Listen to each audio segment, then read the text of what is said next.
'Twas a month before Christmas, and in the heart of the city, the Vancouver Christmas market was lit up and pretty. The carvings were hung from the rafters with care, in hopes Christmas shoppers would stop by to stare. The children were wrapped up to keep out the cold, and the Nutcracker inspired some stories of old. It's so beautiful, the story of the Nutcracker, because his teeth, even though they glaringly are looking like they are going to face an opponent, it is there to stand watch for the home. The All Mountains were mined during the 17th century, but were depleted by the early 1900s. The miners had to find a new livelihood, so they turned to the other natural resource of wood, and the Nutcracker was born.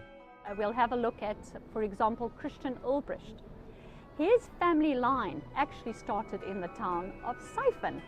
And it's so beautiful to have gone there because we have siphoners here. And if you have a look from the 1900s, they started now with the Nutcracker.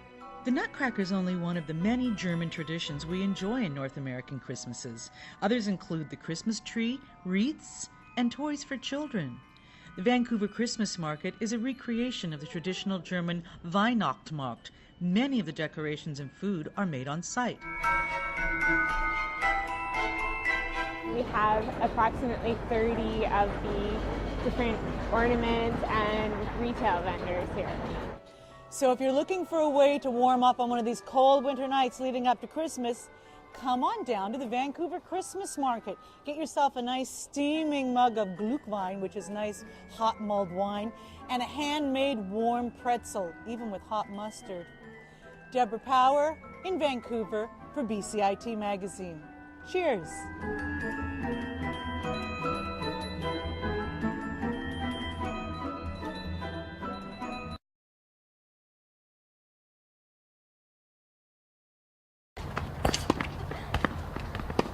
Families play in a park just a block and a half from where FortisBC wants to put a new natural gas pipeline. The proposed location is under Highlawn Drive. Frank Ong lives on Highlawn Drive, and he has concerns.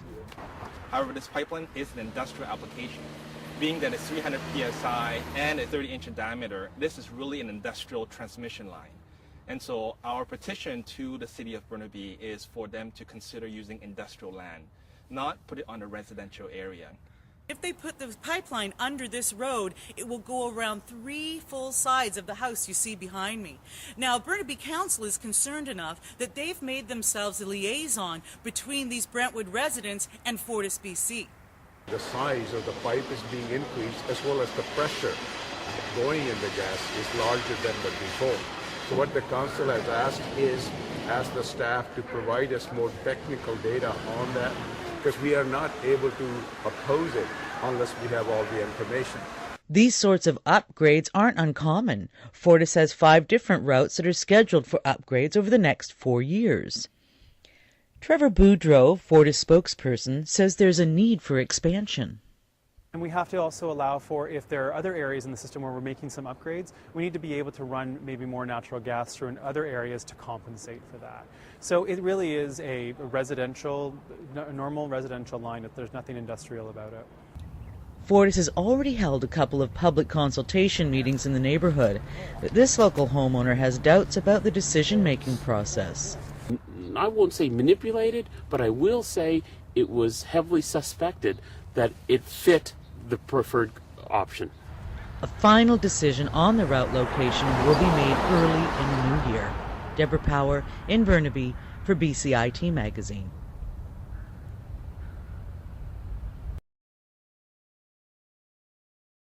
We were a little distracted there, actually, Deborah, because you were kind of struggling with the selfie, right?